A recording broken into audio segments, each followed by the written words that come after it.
კურიერის ამბები.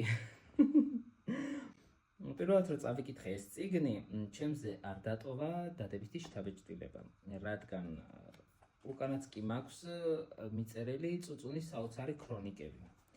ასეთი შთაბეჭდილება დატოვა ამ წიგნმა. ეს წიგნი არის ადამიანის ტყვეობაზე და კერძოდ ადამიანის კონსტრუქციებზე, რასაც ქმნის ამ კონსტრუქციას ქმნის ის გარემო და ის გაჭირვებულობა, რაც ადამიანს გარშემო თან სდევს.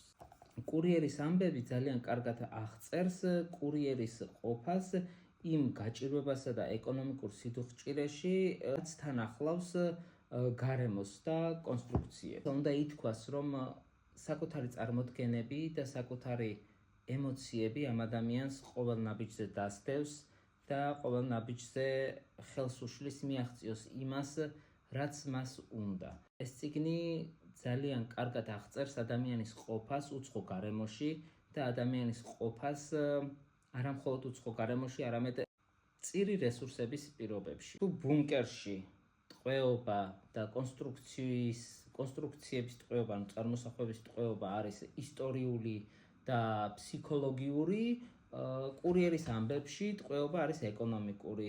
მწერალი ამბობს, რომ ჩვენ გონია, რომ თავისუფალ სამყაროში ვცხოვრობთ, მაგრამ ჩვენი არჩევანი მხოლოდ შემოიფარგლება იმით, თუ რომელი კომპანიის ჩანთას მოვიკიდებთ ზურგზე. ბეხვიაშვილის პერსონაჟი თანამედროვეობის ტყვეა, ალგორითმებისა და თანამედროვე აპლიკაციების ტყვე, რასაც ემატება ეკონომიკური სიდუხჭირე და არჩევანის თავისუფლების შეზღუდვა.